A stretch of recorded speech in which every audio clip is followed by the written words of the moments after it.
Қалайсыздар? Көңіл күйлерің жақсы ма? Сен өзің дұрыс білмейтін нәрсеге ақшаңды салма дейді. Қарызы бар азаматтың қалтасы тесік. Мен кредит алып, мысалы, МИКтан барып алтын алсам, слиток барды. Сол дұрыс па? Бүгін ішіп жеп қыдырып кредит алып, ертеңгі күнді ойламайды. Ондай да адамдар бар. Ол тұтынушы адамдар. Досыма несие алып бердім. Кредит алып беріп қашты емес.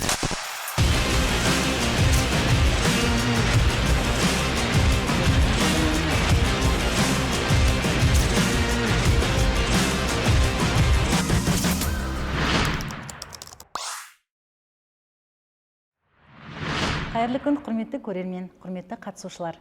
Барлықтарыңыз қош келдіңіздер. Бүгінгі YouTube арнамызда подкаст шоу «Ақша туралы оңай». Қаржылық сауаттылық қиын тілде ме, әлде халқымыздың сәл әрекеті жетіспей ме? Жалпы қаржылық тұрғыда бүгінгі нарықта сұрақтар өте көп. Өз сұрағына жауап ала алмай жүрген қанша адам.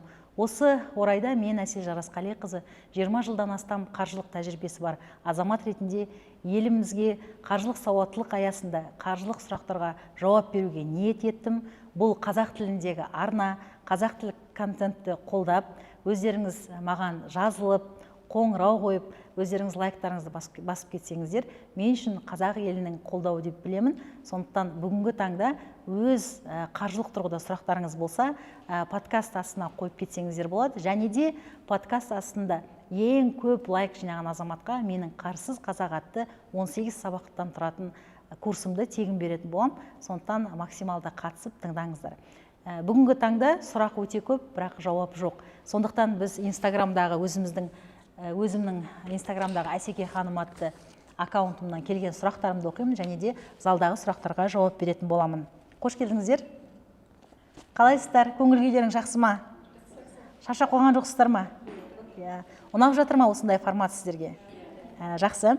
Қаржылық сауаттылық бағытында өскен адам, тыңдаған адам, ол бір бөлек әрекет жасап, жыл сайын өзін келесі жылғы өзімен салыстыра отырып өскен адам бір бөлек. Сондықтан есту, білу бір бөлек, оны істеу, ары қарай әрекет жасау, мақсат қылу ол екінші білімді азаматтың ісі деп айтқым келеді.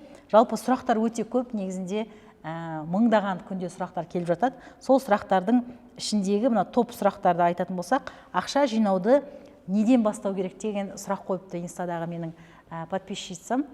Жалпы ақшаны жинауды неден бастау керек? Ақша жинауды ең бірінші мақсаттан бастау керек. Мақсат дегеніміз не? Қалай білесіздер, мақсат дегеніміз не? Мақсат дегеніміз. Мақсат дегеніміз арманнан оның артықшылығы бар, Арман дегеніміз жай біздің қиялдарымыз. Мынаны алсам екен, шетелге барсам екен, үй алсам екен, жақсы машинамен жүрсем екен, балама жақсы білім берсем екен деген арман ба? Арман. Ал мақсат дегеніміз сол арманды қолға ала отырып, сол бағытта әрекет жасау. Мысалы, балаға білім беру.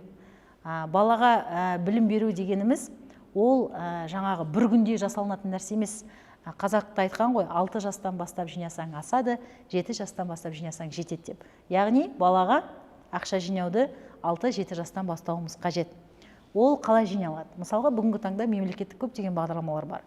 Балаға қатысты ақша жинайтын болсаңыздар, ақыл депозиті деген бар, барлық екінші деңгейлі банктерде, және де сақтандыру компанияларда әртүрлі сақтандыру бағдарламасы бар. Оның ішінде ақыл депозиті қосылған сақтандыру. Мақсат, мысалға, балаға ақша жинау болса, мақсат арқылы. Оны балаға жоғарғы оқу біліміне қазір ақша жинау мүмкіндігі бар. Мемлекет тарапынан мемлекеттік субсидиялар беріледі. Білесіздер ғой, Білесіздер ме ақыл депозит деген бағдарламаны? Және де сақтандыру бағдарламасын білесіздер ме? Күллі халыққа айтарым, егер бала шағаңыз болса, бала бір күнде өспейді, бала көз алдымызда өседі. Сол аясында бүгінгі таңда ақыл депозит деген бағдарлама бар. Кез келген банкте баланың атына дербес шот аша отырып, оның болашақ біліміне қолдана аласыздар. Ол тек қана сіз ғана жинап жатпайсыз, сізге мемлекет өз тарапынан мемлекеттік сыйақы беріліп, ары қарай сіздің ақшаңызды өндіріп өсіруге мүмкіндік көмек береді. Және де бұл жерде артықшылықтар бар. Жаңағы өзінің осал жандарға қосымша пайыздық мөлшері көбірек болады. Және де онымен қатар сақтандыру өнімдері бар. Сақтандыру өнімдері дегеніміз не? Жаман айтпай жақсы жоқ. Мысалға, біз бәріміз тірі жанбыз. Бірақ Алла тағала ертең таңертең бізді оята ма, оятпай ма, баратын жерімізге жете аламыз ба жете алмаймыз ба бір Алла тағала біледі. Сондықтан жаңа Құдай сақтасын демей жаңа өзіміз реттеуіміз керек. Бүгінгі тірі кезімізде саналы ойымыз бар кезде қаржылық сауатты азамат ретінде балаға өзіңнің өміріңді сақтандыра отырып балаға дербес шот ашуға болады. Ол не береді? Одан қорықпаңыздар, жалпы өзіңізді сақтандырудан қорықпаңыз. Ол тек қана сізге артыңыздан қаржылық мүмкіндік береді. Егер бұл өмірде бұлай болып кеткен жағдайда бала аңырап жалғыз қалмайды. Яғни баланың біліміне ақша жиналып жатқан жағдайда, мысалға анасы ашады, қор ашады, жаңағы депозит сияқты болады. Ол депозит деген кезде сақтандыру полисін ашады. Сөйтіп жаңағы баланың біліміне ақша жинай бастайды. Баланың біліміне ақша жинай бастайды. Үстіне мемлекет тарапынан мемлекеттік сыйақы төленеді, және де сол сақтандыру компания үстінен дивиденд төленеді, және де ол ақша өзімен өзі жаңағы толықтырған сайын өсіп отырады. Сөйтіп жаңағы дивиденд қосылған кезде сіздің жинаған ақшаңыз бар, мемлекеттік сыйақы қосылған кезде сонымен қатар сізді сақтандыру жүреді. Егер өмір ғой, әке шешесі өмірден өтіп кеткен жағдайда бала сол өзіне арналған анасы, әкесі қанша сомма жинаймын деп мақсаттанады, мысалы 15 миллион жинаймын, 10 миллион жинаймын деп өзінің өмірін сол сомаға сақтандырады. Сол сақтандыру соммасы толыққанды баланың біліміне сіздің орныңызда қосымша жаңағы компания сіздің орныңызда сіздің арманыңызды, мақсатыңызды жүзеге асырады. Түсіндіңіздер ғой? Яғни әке шешесі өмірден өтіп кеткен кезде әке шешесі қанша ақша жинады? Сол жаңа сақтандыру соммасы срабатывает, жаңағы өзінің сомасын атқарылады. Сол бала 18-ге толған кезде, оқуға түскен кезде, сол мысалға ол бала грантқа түсе ме, түспей ме белгісіз. Грантқа түспеген жағдайда баланың оқуын жаңа сақтандыру компаниясы төлеп береді. Ол бірінші. Егер бала өзі жақсы оқып грантқа түскен жағдайда, ол ақша толыққанды баланың тұрмыстық ахуалын жақсартуға беріледі. Осы жерде ең дұрысы кез келген адам мақсатына қарай жаңа саналы түрде ақша жинай үйрену. Кішкентай бала 10 мың теңгеден болса да, 15 мың теңгеден болса да ақша жинау. Мен өзімнің көрермендеріме, жалпы подписчиктарыма әр уақыт айтам, баланы жақсы көру дегеніміз ол көрінген нәрсені алып беру емес. Бізде мына әке шеше таңертең кешке жұмыста жүреді, ақша табады, несиесін жабады. Сөйтіп жүрген кезде аналық әкелік махаббатты ақшамен бір нәрсе сатып алып беру арқылы көрсетіп жатамыз. Шын ғой? Шын, иә? Сондықтан соның арасында мына махаббаттың да егер шын балаңызды жақсы көрсеңіз, шын балаңызға жақсылық сыйлағыңыз келсе, сіз бар кезде де, жоқ кезде де ол үлкен жетістікке жетсін десеңіз, осындай бағдарламаға ашық болады. Ол мақсатқа байланысты. Кез келген ақша тек мақсатқа келеді. Мысалы, ол біріншісі. Екінші, мысалға пенсияға шығатын азаматтар, зейнеткер азаматтарға да өзінің пенсионный аннуитет деген бағдарламасы бар. Ақша жинап, өзін жақсы сомаға пенсияға шығару. Немесе жаңағы үй алудағы, мысалы, отбасы банкта ақша жинай отырып, мемлекеттік сыйақыны қолдану, жанұялық пакетті қолдану. Мен өзім жанұялық пакетті қолданамын. Кім қолданады жанұялық пакетті? Жанұялық пакет не екенін білесіздер ме? Жанұялық пакет дегеніміз, мысалға, әр азаматтың басына бір тұрақты бір соманы сала отырып, сол сомадан 20%-ға дейін сомаға байланысты мемлекеттік сыйақы алу мүмкіндігі. Егер жалпы үй алам деген сіздерде мақсат болса, жанұяда әйел мен ер азаматтың туған бауырлары, әйелдің туған бауырлары, бөлелері арасында бір-біріне депозитті бір-біріне беруге болатын мүмкіндік бар. Үй алатын болсаңыздар, сондай депозит ашып, сол депозитте жан-жақты қолдануларыңыз керек. Ол мысалға мен өзімнің кейсімді айтайын, былтыр бір адам басына 500 мың теңгеден салуға қажет болды. Кім біледі сол соманы? Былтыр 500 мың, сол 500 мыңның үстіне 100 мың түсті, Мен өзім 11 депозит аштым былтыр. Сосын соған 550 мың теңге алдым. Февраль айында сосын бар шоттарды біріктірдім. Ол жаңағы менің айтып отқан, бана осының алдында айтқан менің ипотекалық құралыма сол бірден бір себебін білдірді. Түсінікті ма? Сондықтан жалпы ақшаны жинаймын десеңіз, нақты мақсат қою керек. Мақсатқа ақша жинай алады. Одан кейін барып, мына ақша жинау, үй алу қиын деген сияқты көп уақытта біз нәрсені қиындатып жүреміз. Ақша жинау, ақша деген нәрсені, еште нәрсені қиындатып қажет емес. Әр нәрсені шашып тастау керек. мысалға үй алам ба, первоначально қанша керек? 3 миллион керек па, 5 миллион керек па? 5 миллионды мен осы 2 жылда жинау үшін ай сайын қанша керек? Күн сайын қанша керек? Апта сайын қанша керек деп шашып тастаған кезде ол мүмкіндік мүмкіндік береді да сізге. Мысалы, отбасы банкта мен жұмыс жасап жүрген кезде азаматтар маған келеді, айтады: "Мен үй алайын деп едім" дейді. Жақсы екен, шотыңыз бар ма? Шотым бар. Қаншадан жинап аласыз? 10 мың теңгеден. Ой, көкем, осы жылда, осы өмірде 10 мың теңгеден жинап, алғаш жарына сіз қашан жинап боласыз? Деп мен мысалға айтам, кері қарай санау керек. Мысалы, мен нақты мақсат болу керек. Мақсат дегеніміз 20 миллион теңгеге үй алам. Маған алғашқы жарна 4 миллион теңге керек. 4 миллион теңгені 2 жылда жинайым. 24 айға бөліп тастайсыз да, айына қанша шығады? Сол ақшаны алып, сол ақшаны жинауға тырысу. Еш нәрсені қиындатып қажет емес. Кез келген нәрсеге мүмкіндік келеді. Мысалға, сізге күніне 10 мың теңге ақша жинау керек болған жағдайда, сіз 10 мың теңге табатын мүмкіндікті іздейсіз. Түсінікті ғой, сіз ойлап отырасыз, қай жерден мен 10 мың теңге тапсам екен, қай жерден мен 10 мың теңге жаңағы кірістен немесе кірісті көбейтем, немесе шығысты азайтам екен деген сізде ниет, ой, мақсатыңызға қарай жұмыс пайда болады. Түсінікті ғой, сұрақ өте жақсы сұрақ екен. Инвестиция байларға ғана ма дейді, келесі сұрақ. Жауап бұл жерде жоқ, инвестиция ойлай алатын адамдарға деп айтқым келеді. Жалпы бұл сұрақ маған көп келеді инвестиция жайында. Инвестицияны қаржыгер ретінде мен оны тек есеп арқылы есептеймін, қаржы ретінде санаймын. Неге десеңіз, барлық инвестиция деп сатылып жатқан дүниелер инвестиция емес. Мысалға, бүгінгі таңда мен сенетін нақты инвестиция ол жылжымайтын мүлік, мен сенетін инвестиция ол алтын, мен сенетін инвестиция ол жай ғана алтын емес, ол сырға, цепочкалар емес, кәдімгідей слиток алтын алу. Одан кейінгі мен сенетін инвестиция ол ақшаңның бір бөлігін басқа валютада ұстау. Мен сенетін инвестиция. Мысалға, бүгінгі таңда 80% халықтың айлықтан айлыққа дейін өмір сүріп жүрген кезінде инвестициядан бастау керек.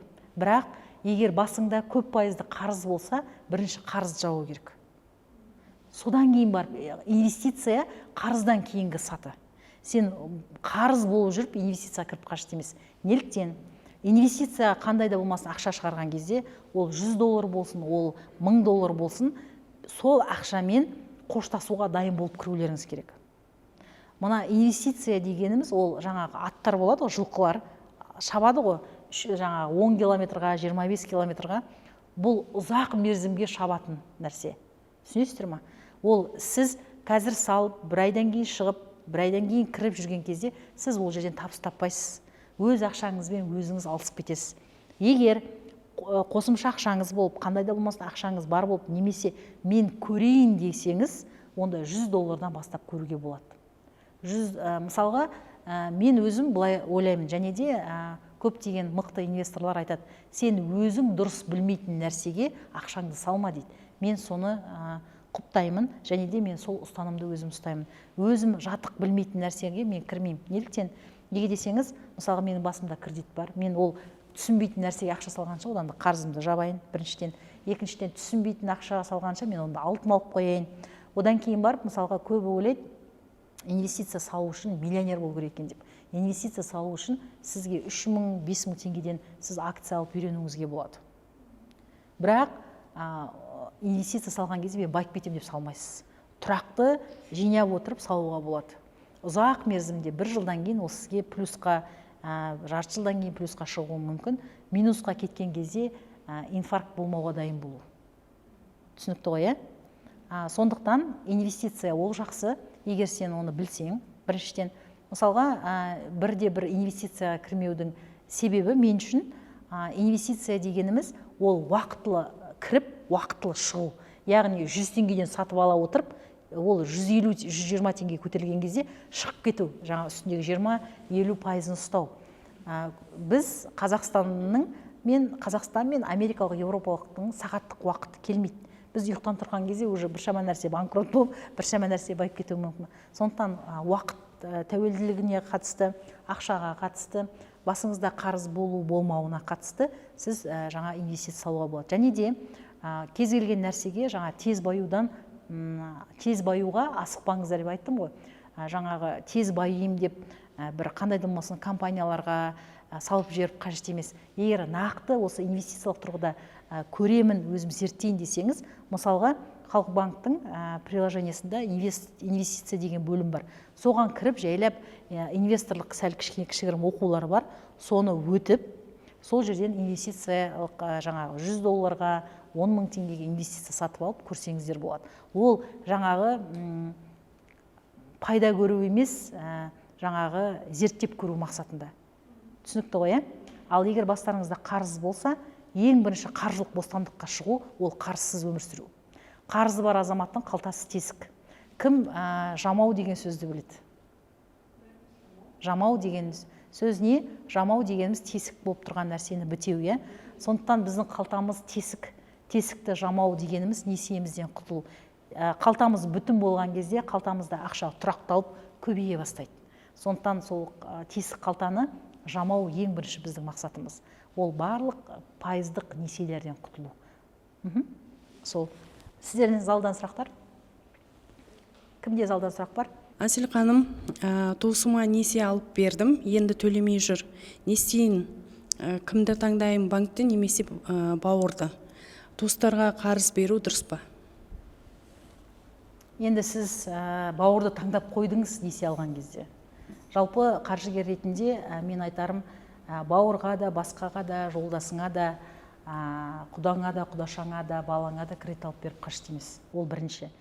Кез келген несие алған азамат, ол оның борышы болып есептеледі.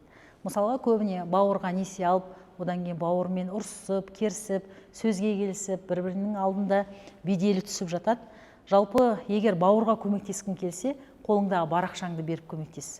Ал несие алып беру деген, ол көбінде өзіңнің қаржылық мақсатының жоқ болғандығы, сіздің ақшаңызға басқа қаржылық мақсат келуі. Және де егер біреудің басына несие алып берсеңіз, ол сіздің несиеңіз деп есептей беріңіз. Және де досқа несие алып беру дегеніміз, мен өзім досқа несие алып берген азамат емеспін, бірақ 20 жыл банк саласында миллиондаған үшінші адамға несие алып берген адамды көрдім. Оның ішінде 30-40% жағдайда несие алып берген азаматқа немесе достық ажырасады, немесе арасы суиды, немесе жаңағы екі жақты болып несиені шақ төлеп жүретін талай азаматтарды көрдім. Сондықтан несие алу дегеніміз ол әр азаматтың өз жауапкершілігі. Егер сіз сол адамның орнына несие төлеуге дайын болсаңыздар, несиені алып ары қарай төлеуіңіздер болады. Мен жалпы мына достықты несие алып беру арқылы, ақша арқылы сынамау керек деп ойлаймын. Дос болу дегеніміз ол әр уақытта ақшалай дос болу емес. Дос болу дегеніміз жылы сөз, жылы ниет, жылы жаңағы кез келген уақытта берілетін бір қолғанат көмек. Сондықтан достық, досым ғой, осындай кезде қалай тастап кетем емес, қалай сол ақшаны бірге табайық, қалай таба аламыз деген ниетпен жасау керек. Мына бізде бірінші қиналған кезде, кез келген уақытта мен өзімнің жоспарымда, ол менде де болған нәрсе, несие алып істеп тастағым келеді. Жалпы біз шыдамсыз халықпыз. Тез жеткіміз келеді, тез алғымыз келеді. Неге десеңіз, Инстаграмдағы әдемі өмірлер, жалғыз сен қалып батқан сияқтысың да бұл өмірде. Қалғанның бәрі бір жаққа сенен асып кеткен сияқты болады. Мысалға, көптеген маған консультацияға келген азаматтардың 50 000 теңге басында қарызы болады. Кімнің несиесі қанша теңгеден басталды?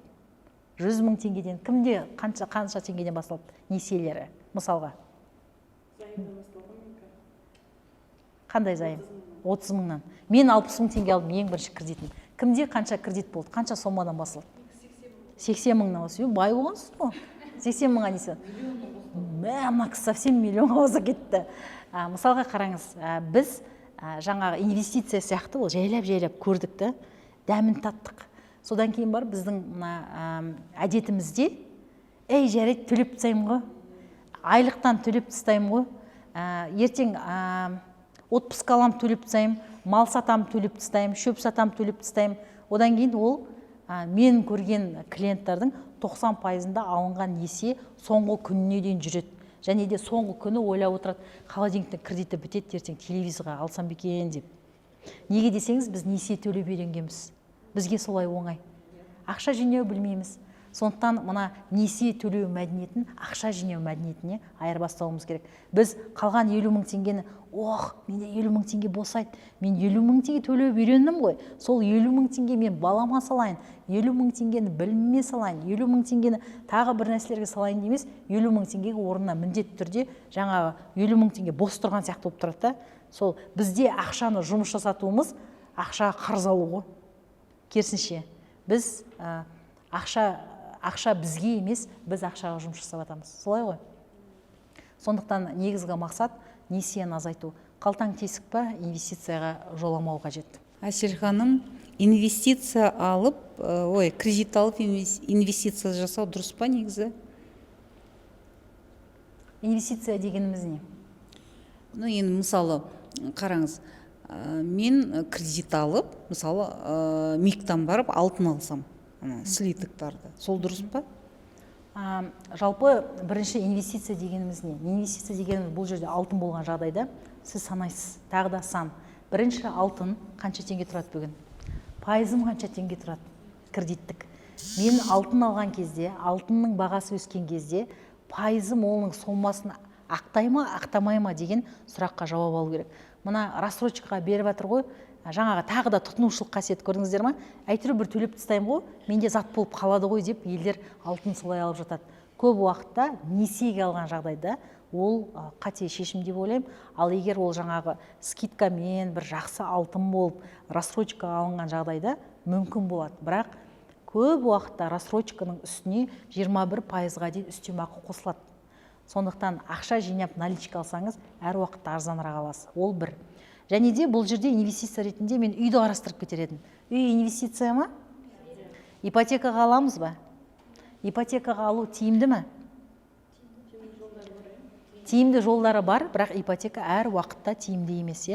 Сондықтан ипотека алған кезде де қарап алу керек, санап алу керек. Мысалға, барлық алынып атқан үй инвестиция емес. Барлық алынып атқан ипотека ол тиімді емес. Сонда үйді аласыз, мысалға ипотека алынған үй 7-20-25 бағдарламасы бойынша 25 миллион теңгеге орташа есеппен алынған үй үстіне бірде-бір ақша қосылады. Мысалға сіздің 25 миллион теңгеге алған үйіңіз ертең 50 миллион теңге бола ма? 10 жылдан кейін. Сол сұраққа жауап болу керек. Ал болатын үйлер бар. Болатын үйлер де. Мысалға, кімнің практикасында болды? 25 миллион теңге үйді сатып алдыңыз, ол үйді досрочно погашать етіп тастадыңыз, ол бүгінде 40 миллион болып тұр бағасы. Сонда кейстер бар ма? Бар. Сондықтан үйді алған кезде міндетті түрде қарап алу керек. Барлық үй инвестиция емес. Мына ипотека беріп жатыр екен деп ала беруге болмайды. Мына жаңағы 3 этаждағы, 5 этаждағы мысалы ескі үйлерді ала отырып, үстіне пайыз төлеп, соңында 15 жылдан кейін, 15 жыл бойы, 10 жыл бойы пайыз төлеп, аузыңдағы тамағыңнан жырып, қалтаңдағы ақшаңнан жырып, ол өз ақшасын ақтамауы мүмкін. Сондықтан кез келген ипотека алған кезде бұл үйдің бағасы өсе ме? Менің төлеген пайызымды ертең шығара аламын ба деген сұраққа жауап алуыңыз керек. Ал кейбір уақытта, мысалы клиенттарды санаған кезде, кейбір уақытта ипотека алған мысалы азаматтарға тиімсіз. Ол мысалға қаланың шетінде частный үйде 180-100 мың теңгеге мысалға времянкалар арендовать етеді. Мен ондай кісілерге айтам, максимально алғашқы жарна жинада, қандай да болмасын, бір бөлме болсын, екі бөлмелі болсын, екінші нарықтан үй ал деп айтам. Және де ол үйдің жылы үлкен болмау керек деп айтам. Қаланың бойында, жаңа айтып кеттім ғой, қаланың ішінде, көшенің бойында, қасында мектебі, қасында балабақшасы, мешіті, тағы да басқа инфраструктурасы бар үйлерді алу керек. Ол үйдің бағасының өсуі 15-10%-ға дейін міндетті түрде жылдық өсу болу керек. Сондай үйлерді алу керек. Түсінікті ғой? Сондықтан инвестиция дегеніміз әртүрлі зат, оның ішіндегі ол үй бола ма, әлде ол жаңағы алтын бола ма, есеп арқылы, барлығы есеп арқылы. Санаулы тәуекелге барасыз. Санаулы тәуекел дегеніміз орысша айтқан кезде рассчитанный риск. Саналы түрде сол жаңағы рискқа барасыз, аласыз, көресіз. Біздер қазір ипотека алып үйрендік, ипотека қорқынышты емес. Бірақ сол уақыттан бастап осы күнге дейін үйдің бағасы қатты өсті. Одан кейінгі уақытта олай қатты өседі деп мен ойламаймын. Бұрынғыдай қатты өседі деп ойламаймын. Тағы да айтайын, нарыққа ықтимал берген бірінші зейнетақы қорынан шыққан ақшалар.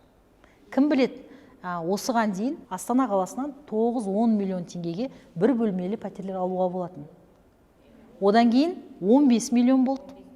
Одан кейін 20 миллион болды. Бүгінгі таңда орташа есеппен бір бөлмелі пәтер қанша тұрады? 22 миллион теңге тұрады. Бірақ бұның барлығы ол сұраныстан туындайтын нәрсе. Ал сұраныс туындайтын ол көлемді ақшаны келуі нарыққа. Көлемді ақша келуі ол Наурыз бағдарламасы, бұрын бақытты отбасы бағдарламасы, әскери баспана. Ал қазіргі уақытта 7-20-25-тің ондай көп болмауына байланысты, жаңа Наурыз бағдарламасы шектеулі азаматтардың өтуіне байланысты, жалпы нарықтағы беріп жатқан бағдарламалардың аздығына байланысты бағаның қатты өседі деп мен ойламаймын. Неге десеңіз, сұраныс бар болғанмен халықтың төлем қабілеті жеткіліксіз. Түсінікті ғой, келісесіздер ме? Кез келген азамат үй алғысы келеді. Кез келген азамат жақсы тамақ ішкісі келеді. Тіпті өзі ғана емес, өзі тамақ жеп отса, балам не жеп жатыр екен, ол да сол дәмді тамақты жесе екен дейді. Барлық ата-ана басқа бір жақсы үйге қонаққа барған кезде, мен де осындай балаларыма жағдай жасасам екен дейді. Солай ғой. Сондықтан кез келген ата-ана мен жемегенді балам жесін, мен ішпегенді балам ішсін, мен көрмегенді балам көрсін деп армандайды. Бірақ ол тек арман болмауы керек, ол мақсат болу керек. Баланың білімі, баланың тұратын жері. Сондықтан жаңағы алу керек екен деп ала беруге болмайды. Ақшаны есептеп, санап, көрпеңе қарап, көсіліп, реттеп, болатын нәрсеме, болмайтын нәрсеме. Кейбір кезде, мысалға, менде мынандай бір кейс болды, мен сіздерге мысал ретінде бөлісіп кетейін. Ер азамат пен әйел азамат өзінің бір баласымен жалдамалы пәтерде тұрды. Содан кейін олар енді екеуі де күшті жұмыс жасайды. Екеуі де 500 мыңнан алады, миллион теңге, оның 400 мың теңгесін арендаға күшті квартирада тұрады. Сосын мен, және де екеуінің басында әрқайсында 2-3 несиеден бар. Сосын мен оларға айттым да, мүмкін біреуің үйде тұрасыңдар, бәрібір сонша ақшаны шашып жүрсіздер ғой, мүмкін пәтерді ауыстырасыздар, арзандау пәтерге ауысып деп. Жоқ, біз осылай үйде тұра берген бізге ыңғайлы, солай барына жүреміз, солай шашып, мүмкіндігінше қанша таптық бүгін. Көптеген адамның ойында ойлайды да, бүгінгі күнмен өмір сүру. Бүгін ішіп жеп, қыдырып, кредит алып, ертеңгі күнді ойламайды да. Ондай да адамдар бар, ол тұтынушы адамдар. Ол бір күні ол адамда оған тояды. Сөйтіп, бір жылдан кейін ол кісілер баған қайтып келді. Содан кейін барып, олар екеуінің әр басында, үш кредиттен емес, әр басында екеуіне қосқан кезде 24 несие болып кеткен ғой. Оның ішінде ұялы телефоны бар, компьютері бар, көрінген нәрсені ала берген ғой несиеге. Сонда миллион теңге екеуі табады. Сөйтіп, клиентпен жұмыс жасай отырып, бір жылда 300 мың теңге басқа пәтерге көшіп, ер азаматқа жаңа қосымша, ол жұмысын тоқтатып, қосымша жұмыс жасап, көп ақша табатын жұмысқа аударылып, екеуі ақша жинап, алғашқы жарнасын төлеп, рассрочкамен үй алып биыл. Ол мысалға осы 3 жылдық әңгіме ғой, 3 жыл аясында. 3 жыл бұрын миллион теңге ол үлкен ақша болды ғой, мысалға. Соның барлығын қыдырып, мысалға, ақша көбейген сайын, бұрын LC Waikiki-дан киінсең, одан Зарадан киіне бастайсың. Зарадан киініп жүрсең, ол Massimo Dutti'ге барып киініп жатады. Халықтың жаңа қалтасына қарай, баласына, оның ішінде біз халық ата-ана баладан аямаймыз ғой. Баламыз өзіміз былтыр жыртық етікпен жүрсек те, балаға новый етік алып беру керек қой. Бізге солаймыз да. Бірақ ол новый етік күшті фирмадан болу керек. Сондықтан осы біздің тұтынушылық қасиетіміз, және де жаңа ойлау қасиетім, стратегиялық ойлау қасиетіміздің мүмкін жетіспеушілігінің, қаржылық сауатты азаматтың міндетті түрде қаржылық стратегиясы болады. Қаржылық стратегияда үй алу, машина алу, жаңа жоғарғы жақсы білім алу жоспарда болу керек. Біздер мына жоспарда тапқан ақшаны до конца жоямыз. Біздерде жалпы депозитті ашудан проблема жоқ, айлықты аламыз, депозит ашамыз, депозитке саламыз, 20 күннен кейін депозитті жабамыз. Солай ма? Сондықтан мына айлықтан айлыққа дейін жетіп үйрену бірінші мәселе. Екінші мәселе, шығысты азайта отырып, табысты көбейтіп, қалған ақшаны соны сақтап, көбейту мүмкіндігін қамтамасыз ету. Ол сақтаған кезде жай ғана сақтау емес, кәдімгідей қаржылық мақсат қойып, нақты оны баланың білімі, жаңағы өзімнің білімім, үй алуға деп ақша жинау керек. Мына көбінде біздің эмоцияға беріле отырып қабылданған шешімдеріміздің пайызы көп болады. түсінікті ғой, иә? Тағы сұрақтарыңыз бар ма? Әсел ханым, менде мынандай сұрақ туындап тұр. Бізде Ақсай 1-де 3 бөлмелі квартира бар да, 84 жылғы. Соны қазір бізге клиент келіп тұр да 30 миллион деп. Мен айтам да, соны алып, ана Б группқа 2 неге салсақ, сол ұтамыз ба, қалай болады соны? Прогноз қалай болады? Айтып бере аласыз ба туралы? Ең бірінші үй жайында статистика жасау керек. Мысалға, әр уақытта сататын кезде мен сіздерге бір күшті анекдот айтып берейін. Бір кісі өзінің сиырын сатқысы келіпті. Сөйтіп базарға апарып, менің сиырым күшті, күніне 2 шелек сүт береді, етті сиыр, бұзаулары қандай күшті деп сиырын мақтап, сосын ойлап қапты. Такая корова самой нужна деп үйге қайтын айда болып кетті. Сөйтіп, мына үй сатар кезде біз, ой, менің үйім күшті еді, бала күнімнен бірінші алған үйіміз ғой деген бір эмоциялық байланыстар бар да үймен. Анам жүрген осы үймен, әкем жүрген осы үймен, қара шаңырақ қой деп жатамыз. Ол әрине жақсы шығар. Бірақ мен қаржыгер ретінде айтарым, сіз өз үйіңізді нақты бағалаңыз. Біз көбіне күмәнданатынымыз арзан беріп қойдым ба деген күмән, ең бірінші. Ол күмәнді бірде-бір жабу үшін сіздің үйіңіздің айналасындағы, крышаға кіресіз, үйіңіздің айналасындағы 1 квадрат, бұл жерде адам көп тұрады, 1 квадратта айналаңызда қарайсыз, оны крышаға кіріп бүйтіп сызуға болады. Сосын сол үйлерді қарап, өзіңіздің үйіңіздің параметрін біліп, содан кейін көресіз, басқа сіздің көршілеріңіз қанша теңгеден сатып жатыр. Және де ат хозяйына фото дегенді таңдайсыз, сөйтіп таңдап отырып, қарайсыз, орташа 1 шаршы метрге қанша теңгеден сатып жатыр. Соны қарайсыз, бір. Екінші, әр уақытта әркім өзінің сиырын қымбатқа сатқысы келеді. Сондықтан сол бағадан -10% алып тастайсыз. Сол -10% сіздің сатып алу үшін беріп тұрған бағаға келе ме, келмей ме? Келсе сата бересіз. Ешқашан эмоцияға берілмеу керекті, нақты есеп болу керек. Содан кейін барып, мысалға 84 жылғы үй. Ол үй ескі үй. Және де сол бағытта қала өсіп жатыр. Жаңа үйлер көп. Содан кейін барып, кез келген көшеден барып микрофонмен жүріп сұрап көріңізші, қандай үйде тұрғыңыз келеді деп. Қандай үйде деп айтады? Новый үйде тұрғым келеді дейді. Сондықтан әр үйдің сатылуының өзінің уақыты бар. Егер даже сіздің алдыңызға келіп тұрған сатып алушыңыз миллион теңгеге төмен берсе де, сіз миллион теңге ұтымыңыз сатып алатын жаңа үйде болады. Қатты үйге, дүниеге жабыспау керек. Біз бір-ақ рет өмір сүреміз. Сол бір өмір сүру аясында біздің жұмыс жасап, ақша жасап қалатын өзіміздің өмірлік циклымыз болады. Кез келген азамат 20 жасқа шейін әке-шешесінің мойнында болады, 25 жасқа шейін жаңа өзі аяқтана бастайды. 25 жастан 55-60 жасқа шейін кез келген азамат өзінің капиталын жасау керек. Яғни, ол бірінші қамсыз кәрілікті қамтамасыз ету, кез келген бала инвестиция емес, өзіңіздің қамсыз кәрілігіңізді өзіңіз қамтамасыз етуіңіз керек. Ол бүгінгі таңда зейнеткерлер зейнетке шыққанша дейін, ертең зейнетке шыққанда барамыз, зейнетке шыққанда қыдырамыз, зейнетке шыққан кезде шетел көреміз дейді, зейнетке шыққан кезде зейнеткерлігі ақшасы оған бұныңға жетпейді. Бала көмектессе жақсы, ал осы жерде отырған қайсыңыз ай сайын 100 мың, 200 мың теңге ата-аналарыңыз ақша салып отырсыздар? Ай сайын.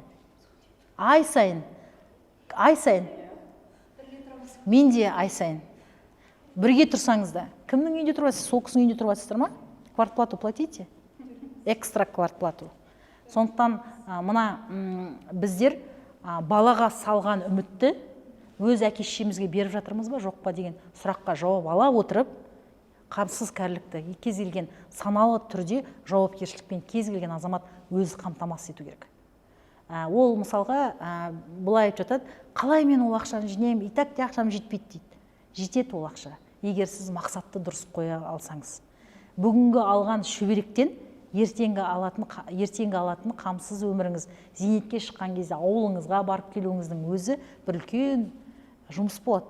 Сол кезде балаларыңыздың алақанына қарамай, әркімнің көзіне жәйтөктемей, сондай мүмкіндік біз әке-шешемізге қамтамасыз етуіміз керек бүгінгі таңда. Және де өзіміз сол кісілердің қателігін алдын ала ойлай отырып, стратегиялық тұрғыда қоюымыз керек. Түсінікті ғой, иә? Сондықтан кімнің жасы 60-тан төмен, жатпай тұрмай еңбек етіп, қолыңыздағы бар активіңізді, сіз қазір мысалы 30 миллион теңгені аласыз, мысалға BI-ға саласыз, 15 миллионнан рассрочка болса рассрочка, наличка болса наличка алсаңыз, бір жылдан кейін сіздің ол үйіңіз 30 миллионыңыз 50 миллион болады. Мысалы жылдың басында болған 20 миллионның үйі қазір 28 миллион болып тұр. 40% үйдің бағасы өсіп тұр. Солай ғой? Жақсы жыққаларды. Сондықтан ұтымды инвестиция жасау үшін жақсы үй таңдап, жақсы мүмкіндіктерді қамтамасыз ету қажет. Әсел ханым, менде мынандай сұрақ. Менің анамда да қазір ақшасы бар первоначалкаға, бірақ ол кісі уже зейнетке шығайын деп жатыр.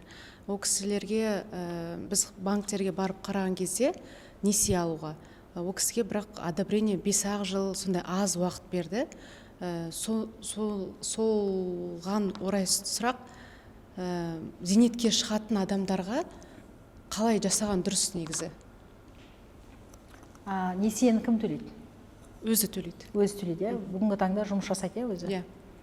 Мысалы, айлыққа беретін қанша теңге айына төлей алады? Жеке кәсіпкер ғой? Жеке кәсіпкер ма? Онда жалпы менің айтарым, қанша жылға береді, 5-6 жыл ма, қанша жылға береді, сонша жылға ала беру керек. Ол бірінші. Екінші, кәсіптегі азамат болса, ол ақшаны өзі шығарады. Үшіншіден сіздер барсыздар. Иә. Ол кісі бізде бар. Керісінше ма? Сосын әке-шешелеріңізге уақытылы демалыс беруді тырысыңыздар.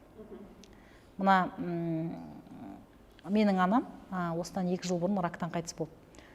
Мен анама әр уақытта жазатынмын, мама, сіз Алматыға келсеңізші, мен сізді қаратайын деп. Жыл сайын қаратып, санаторияға апарып отырдық. Бірақ сол жылы наурыз айында бір хабарласқанымда, бірінші жаңа жылдан кейін хабарластым, дауысы бір түрлі болды. Одан кейін февральда айттық, мама келіңіз деп. Сондағы бір келмеуінің себебі неде деп ойлайсыз? Шөбересін бағуда.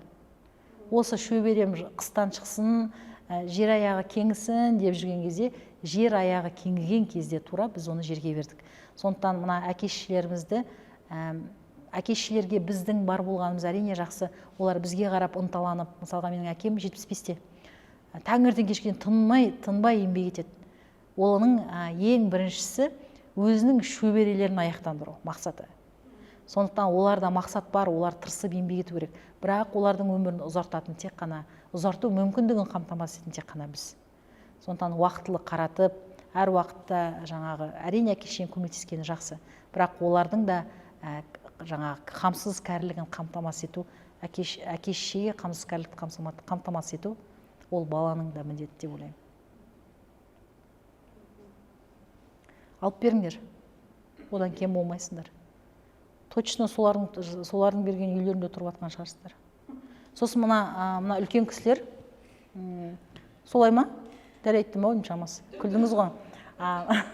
Мына жерде көп деген кезде, ана әке-шешемен айырмашылықты, әке-шешемен қарым-қатынасты ол кісінің бізге берген нәрсесімен біз салыстырып жатамыз. Әкем-шешем маған қаншалықты еңбек құйды, соншалықты мен оған көмектесем деген азаматтармен де мен кездескен болатын. Бірақ бүгінгі таңда әке-шешең бар кезде қолыңдағы барыңды жасауың керек. Ол жай ғана телефон жасаудан басталуы мүмкін. Ол әр уақытта ақша, әр уақытта бір үй алып беру, машина алып беру емес. Ол жай ғана көңілден басталады. Сондықтан әке-шеше бар кезде біз бала болып жүреміз, қарап, оларға жалтақтап. Сондықтан егер анада ой болса үй алам деген. Сол мысалға олардың алдына мақсат беріп қойсаң, олар жұмыс жасауға, отырып қалмауға тырысады. Сондықтан қанша 5 жыл ма, 6 жыл ма, қанша жетеді, соған алып беріп, үстінен өздеріңіз көмектесіп, сөйтіп 5-6 жыл өзі де еңбек етіп, сөйтіп өздеріңіз сатып алып аласыздар. Қаржылық диагностика дегеніміз не? Маған келген азаматтардың барлығын айтам, сіз өзіңіз диагностика жасайсыз ба деп. Олар диагностиканың не екенін білмейді. Диагностика дегеніміз врачқа барған сияқты. Чекап деген сөзді кім біледі? Чекап деген доғдырға қарау.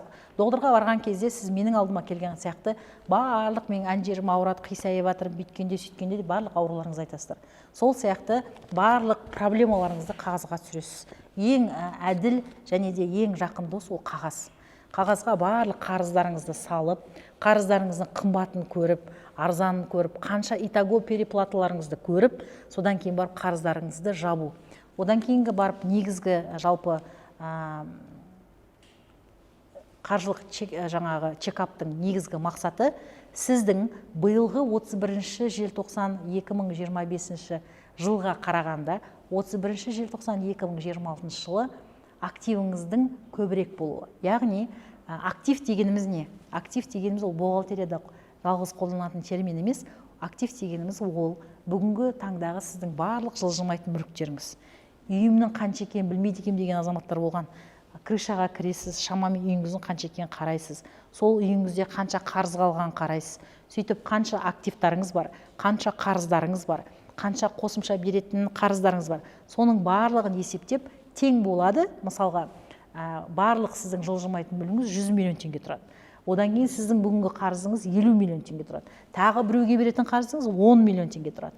Сөйтіп, жаңағы 60 миллион теңге алып тастаған кезде, осы жылдың соңындағы сіздің активіңіз қанша миллион?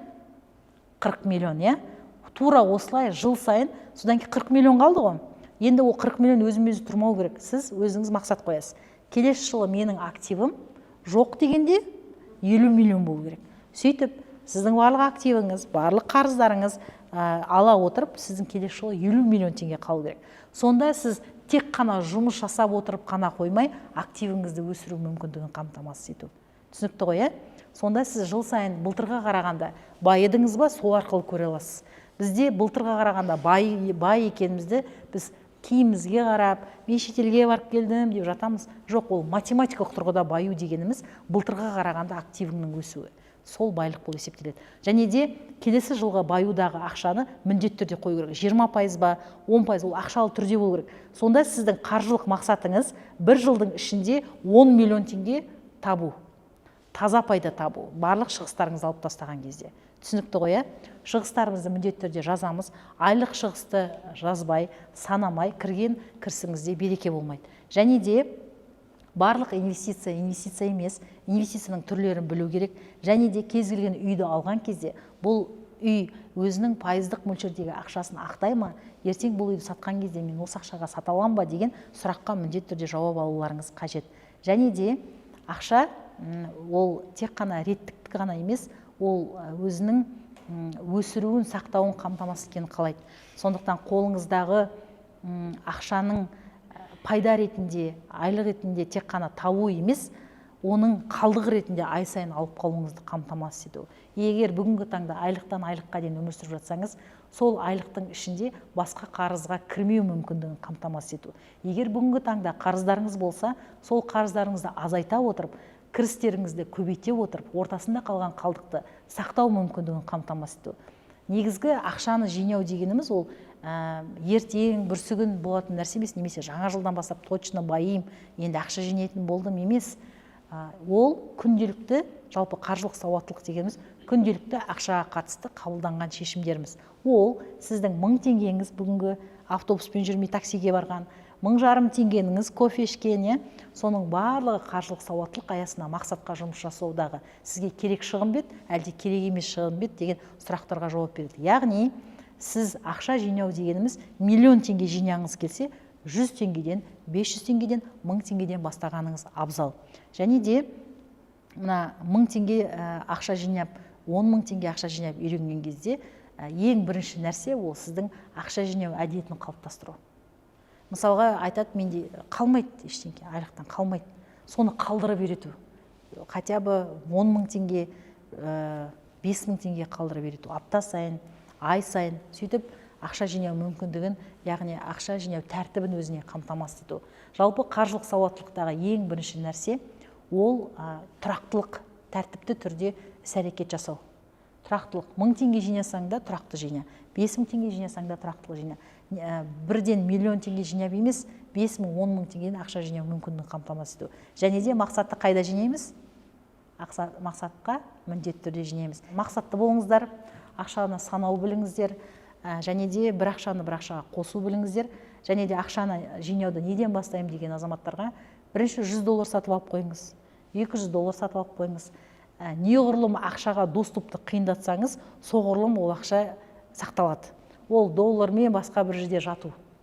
Ол үшін оны барып алу керек ақшаны, оны айырбастау керек. Кейбір кезде түнде доллар айырбастай алмайсың. Оның қиындату керек та ол ақшаға доступты. Немесе алтын.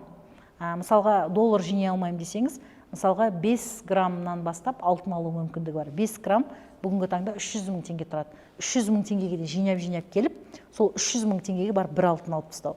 Тағы жинап келіп, ол алтын алу деген әр уақыт әшекей емес, таза алтын. Одан кейін барып жалпы инвестицияға алтын алып жатырмын ғой деп ойласаңыз, инвестиция аясындағы тассыз алтындар алу керек. Мүмкіндігінше тасы жоқ алтындар. Неге десеңіздер, мына жаңа тассыз алтын әр уақытта өзінің бағасы көбейеді. Ал мысалға сіз алтын сатып аласыз, оның басында көзі болады, көзі бөлек саналады, алтынның өзі бөлек саналады. Көзекке есептемейді. Сондықтан бүгінгі таңдағы біздегі сатылып жатқан тастар, ол көбіне жасанды тастар. Оның ешқандай құндылығы жоқ. Бірақ ол алтын ретінде сатылады сіздерге. Сондықтан алған кезде слиток алуға тырысыңыздар. Немесе алтыннан жасалынған. Пробасы төмендеу болса да, сәл алтыннан жасалған болған абзал. Түсінікті? Әсел ханым, мынандай сұрақ қояйын деп едім. Енді сіз қаржы маманы ретінде, енді отбасыңыз бар. Соған орай менің күйеуім жаңа сіз айтқандай тұтынушы. Жақсы табады, айына жақсы табады. Бірақ сол тұтынушы қолында бар ақшасын бәрін жаратып тастайды. Ол андай жинау деген емес, андай кішкентай қызымыз бар, соған күнде бірдеңке алып береміз, или күнде қыдырамыз, күнде тамақ ішеміз. Бір жағынан ойлаймыз, ана психологияда айтады ғой, типа, сен әйеліңе қайта типа, мен экономдасам, ол саған всю жизнь будет экономить дейді ғой. Сол жағын кішкене ұқпаймын мен. Өз пайдаңыз түсінбей отырсыз ба бұл жерде қай жерде екенін? Қайсысы дұрыс? Мен оған, например, экономить етейік, жинайық деп айтқан сайын, ол маған экономить кетпей ма? Әр нәрсенің өзінің шегі болу керек.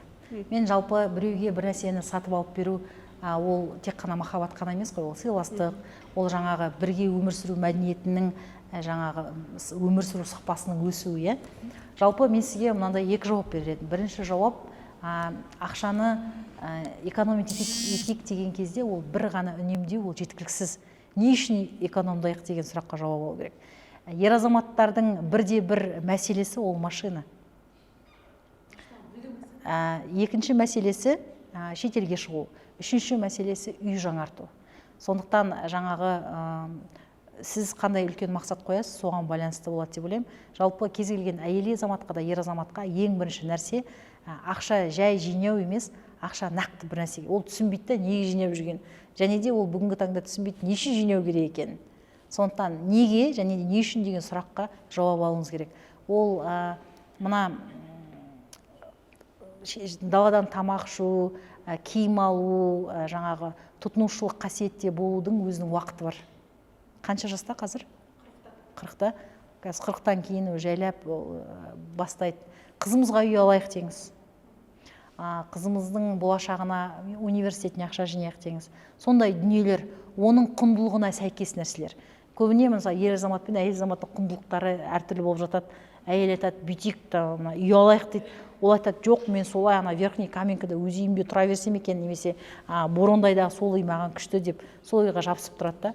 Сондай кезде әйел азамат дұрыс бағыт бағдар беру керек та.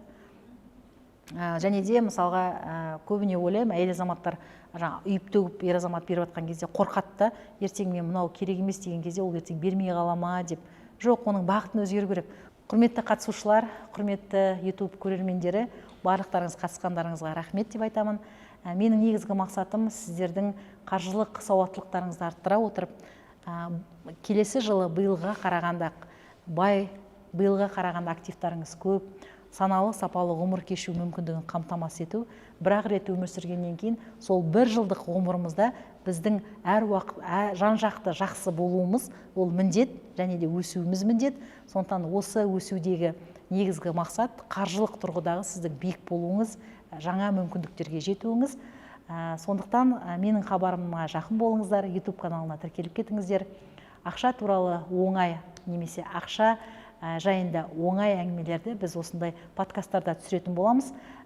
Қазақ контентін қолдау аясында өздеріңіздің лүпілдеріңізді басып, астына комментарияларыңызды жазып кетіңіз. Ең көп лайк жинаған комментарий, 5 комментарийға мен қарсыз қазақ атты өзімнің 18 сабақтан тұратын курсымды сыйлыққа сыйлайтын боламын. Әр қазақ бай, қуатты болсын, жыл сайын өсейік, өнейік, қаржылық сауатты болайық.